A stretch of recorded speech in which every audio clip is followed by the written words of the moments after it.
Salut à tous et à tous, je vous souhaite une très très bonne année, une bonne santé, plein de bonheur et plein de réussite. La chaîne va avancer enfin, puisque juste avant de commencer le unboxing, je vais vous parler un peu un peu de l'avenir de la chaîne, vite fait de ce qu'il va avoir pour l'année 2024, avec enfin l'arrivée des montages, depuis le temps que je vous le dis, ça va enfin arriver, montage vidéo, possibilité de live aussi en plus, notamment pour certains montages. Les tutos, je pense pas qu'il y en ait nécessaire vu que beaucoup de chaînes le font très bien. Donc à ce niveau-là, il n'y en aura pas besoin. Mais voilà, les montages vont arriver. Peut-être même un petit projet qui serait de faire comparer éventuellement 2-3 maquettes entre elles, avec plusieurs vidéos euh, qui viendront être dans cette partie-là. C'est-à-dire qu'on va voir ensemble justement le montage, enfin du moins la notice de montage, les pièces, puis le montage. Donc ça fera 3 vidéos à chaque fois à ce niveau-là.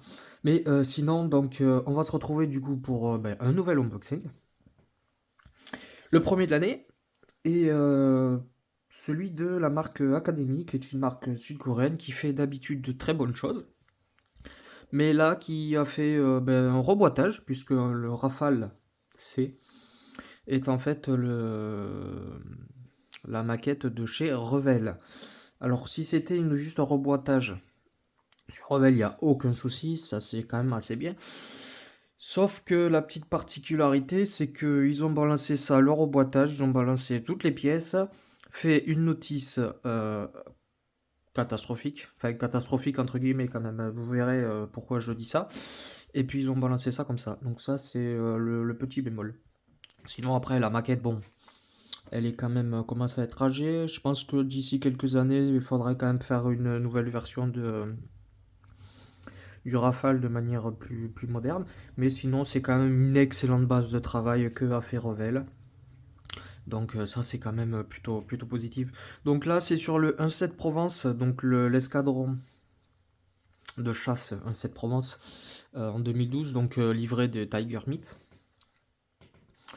Il n'y a pas que ça. Puisque la particularité aussi de ce kit, c'est qu'il y a pour les forces aériennes de Qatar, Qatari et égyptiennes. Euh, L'avantage de la version Qatari, c'est que c'est pas un livret gris normal. Donc ça, c'est quand même plutôt pas mal. Je sais pas encore comment je vais le faire, mais je vais peut-être pas le faire français, mais je vais peut-être le faire justement Qatari parce que justement ça change. Même si la version égyptienne aussi est quand même pas mal. Bon, c'est les classiques donc chez Academy. Ils font des très belles choses. Et là, ça va. On va commencer directement par la notice de montage qui est, comme vous le voyez, un peu voilà quoi. Donc c'est-à-dire que manuel 1, manuel 2. Alors pourquoi ils n'ont pas fait ça de manière plus cohérente avec un seul truc entier et surtout en papier glacé et en couleur? Parce que je suis désolé, mais bon, en 2023 c'est sorti celle-là, c'est un peu pas tip top, hein. Au moins qu'ils aient le profil en couleur et comme on va le voir, ce n'est même pas le cas. Donc ça c'est quand même un peu dommage, d'où le fait qu'ils ont fait ça un peu pour moi à la va-vite. Donc là on va retrouver bon le classique, hein, comme vous pouvez le voir, avec tout ce qui est précaution. Donc là, voilà, quoi. Les précautions écrites en anglais et en d'autres langues, notamment en coréen, avec les différents. Alors, c'est une notice comme ça, c'est une notice à la Tamiya en fait, à ce niveau-là. Mais c'est correct. Bon, ce qu'on peut voir, c'est que pour ceux qui connaissent extrêmement bien la maquette, vous vous rendez compte que c'est quasiment du copier-coller sur la notice de montage de chez Rebel. Donc là aussi, ils ne sont pas cassés la tête. Ce que je trouve un peu dommage. Bon, là, ils ont quand même fait un petit effort à ce niveau-là, même si là, pas du tout. Mais bon, il y a au moins ça de fait. Donc on commence par le traditionnel cockpit, qui est un cockpit quand même assez moderne. Il y a matière à rajouter de la photo découpe au niveau de l'intérieur, je pense. Mais sinon, ou même un nouveau siège même. Mais sinon, ça devrait aller. Ensuite, on pose les trains, tout ça. C'est une maquette qui est assez simple à faire. Donc, les débutants peuvent très bien le faire. Et aucun souci avec ça. Elle se monte très bien. Ensuite, on recorde. On continue. Sur le fuselage, les tuyères, tout le système, les gouvernails, les ailes et tout ça. Donc c'est quand même assez rapide, mine de rien. Donc ça se monte assez vite. Les trains d'atterrissage. Alors, petite particularité. Cette partie-là, ici, en fait, c'est juste la déclinaison pour faire aussi le biplace, puisque il y a juste ça qui change, en fait, avec le biplace. Et cette partie-là, justement, qui va là, qui se met suivant le biplace. Pareil, au niveau du train avant,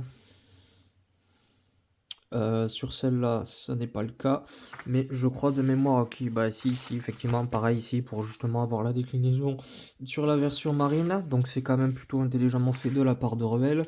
Bon, après, les roues sont de manière correcte, les trains aussi, juste à rajouter éventuellement les durites et voilà. Donc voilà, donc train avant, pareil, là au niveau du canon, si on peut le fermer, la crosse d'arrêt, oui, que même les Rafale C aussi ont des crosses d'arrêt. Et les B aussi, c'est juste un cross d'arrêt au cas où il y a un problème avec le système de freinage ou quoi. Ce n'est pas une crosse d'appontage, c'est pas la même chose.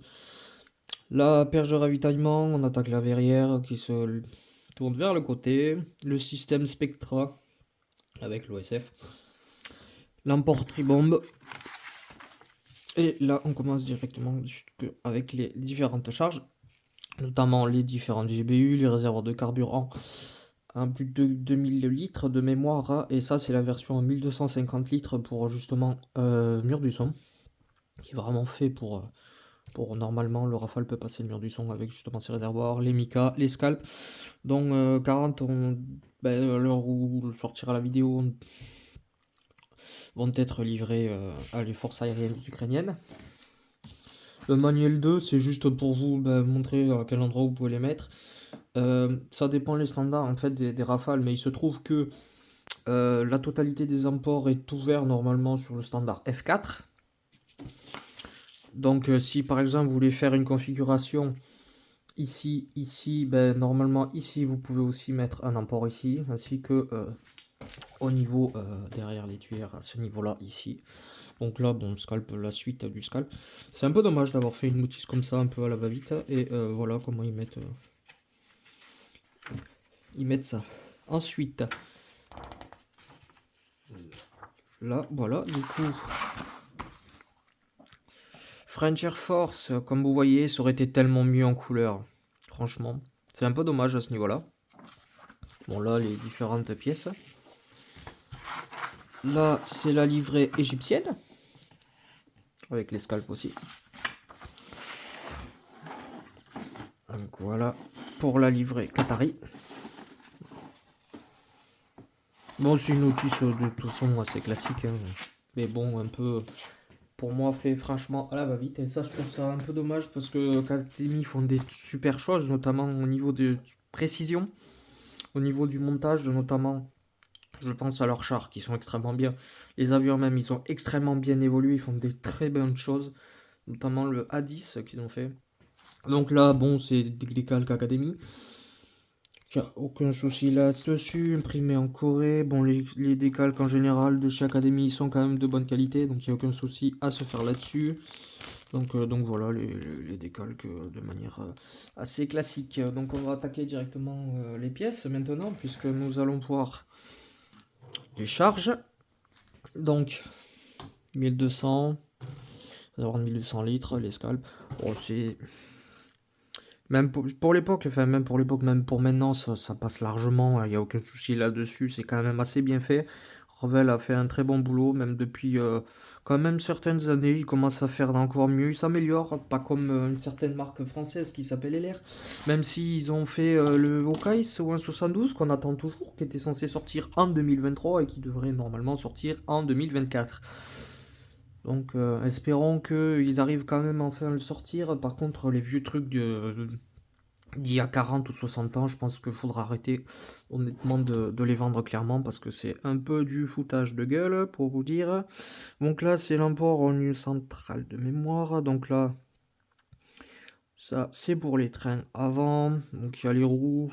Elles sont faites de manière assez correcte quand même, les roues. La crosse d'arrêt, les pneus, il n'y a aucun souci. Donc vous voyez, c'est fait de manière assez correcte.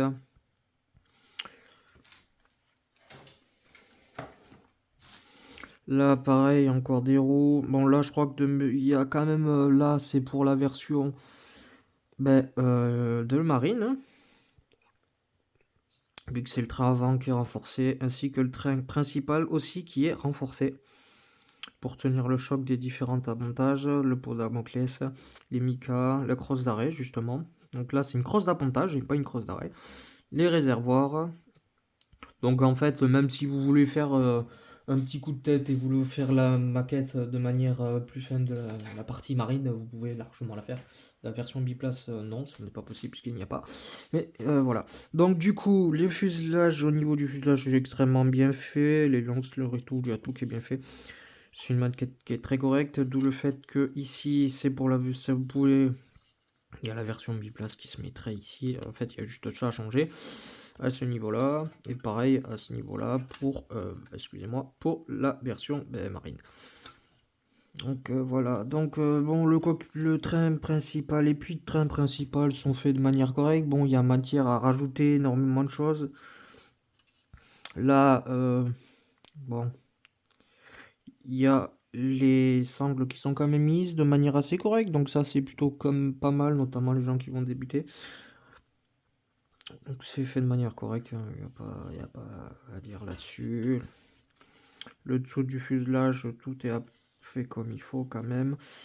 Pas besoin de faire des trous pour rajouter le point d'emport. Sur certaines maquettes, effectivement, il faut le faire. Là, il n'y a pas besoin. Là, ici, ça, justement, pour éviter de casser cette petite antenne qui est dessus. Ça, c'est une partie du poste de pilotage qui est bien faite. Qui est très bien faite. Ce qui fait que là, honnêtement, pas besoin normalement de rajouter à ce niveau-là de photo découpe. On continue justement avec d'autres parties, notamment le gouvernail. Alors par rapport à la version égyptienne, il y a quelques trucs qui changent ici à ce niveau-là, sachant que c'est du F3R de mémoire qu'ils ont. Après F4, il y a quelques petits changements à ce niveau-là, mais rien de rédhibitoire. Pareil ici, les tuyères sont correctes quand même, faut quand même le signaler. Donc ça c'est justement le poste de pilotage, ou du moins le tableau de bord. Comme on peut le voir ici, qui est assez simple vu que c'est du glass cockpit. Donc voilà, ça c'est pour là aussi la version, c'est un vite pour la version marine, les différentes têtes de Mika. Donc là c'est Mika EM pour électromagnétique. Et de mémoire sur la partie transparente, ça sera la version infrarouge. La perche de ravitaillement, les points d'import, les matras Magic, encore du Mika. Donc ça c'est la partie arrière. Là aussi, ça, une petite console ici. Voilà. Peut-être un... Ouais, effectivement, là, ici, il y a un défaut. Comme vous pouvez le voir, mais là, c'est rien de méchant. Donc là, si vous voulez l'enlever, vous l'enlevez et vous prenez une rifteuse et vous refaites les trous à ce niveau-là pour les rivets. Donc là, il n'y a rien de... Il n'y a rien de méchant, il n'y a aucun souci avec ça. On continue, donc bon, il y a quelques pièces qui se sont un peu barrées, mais ce n'est pas grave. Puisque là, nous avons la partie du radome qui est faite assez bien quand même, pour quand même le signaler. Ici, pareil, bon là, c'est une tuyère qui est assez profonde quand même, donc on voit pas trop comme il faut. Ouais, ça se verra pas tellement bien à la caméra. Mais qui est fait de manière correcte. Ensuite, la partie verrière, qui est extrêmement bien limpide, il n'y a aucun souci là-dessus. Et c'est justement ces parties-là. Donc, cette partie métallique qui se fait métallique transparente, là, c'est pour les matras Magic. Et celle-là, c'est pour les Mika en infrarouge. C'est fait de manière assez bien. Là, je fais tout ce qu'il y a avec. Voilà. Ensuite, on continue avec d'autres points d'import, notamment avec les GBU aussi, puisque c'est l'import Tribombe. Alors, dommage qu'ils aient pas mis d'autres versions au niveau de bande guidée, parce que maintenant, il y a aussi la version française des GBU qui est la AASM. Bon, la version avec le F4 qui a été officiellement approuvée, enfin du moins testée sur le Rafale avec la version Newton, qui manquait au Rafale, puisqu'ils étaient obligés d'utiliser encore des GBU d'une tonne. Donc là, au moins, c'est fait, donc ça aide notamment à la souveraineté à ce niveau-là. Donc là, bah, c'est les ailes. Donc voilà, d'une manière correcte. Donc l'appareil semi-furtif, l'écran cranté. Voilà. Il n'y a pas besoin de faire, de faire ça. Voilà. Donc là, c'est aussi plutôt pas mal. Donc certains refont des fois les entrées d'air. Bon, il n'y a pas de possibilité de faire baisser les volets ou les becs de bord d'attaque, mais bon, c'est pas méchant. Aucun souci là-dessus. Bon, en vrai, honnêtement, ça bouge un peu, donc euh, il y a moyen de le faire. Puis au sol, ça bouge un peu. Ça peut se mettre baissé assez facilement, donc il n'y a aucun souci là-dessus. Donc voilà. Donc voilà pour ce petit unboxing. J'espère qu'il vous aura plu. En tout cas, bon, la chaîne vit toujours, rassurez-vous. Et il y a quand même pas mal de choses à mettre en place, notamment avec l'achat éventuellement de nouveaux PC pour obtenir un peu mieux le montage. Donc voilà. En tout cas, j'espère que ça vous a plu. Si c'est le cas, n'hésitez pas à mettre un pouce bleu, à partager, c'est extrêmement important, et ainsi qu'à vous abonner. Et puis moi, je vous dis à plus. Ciao ciao!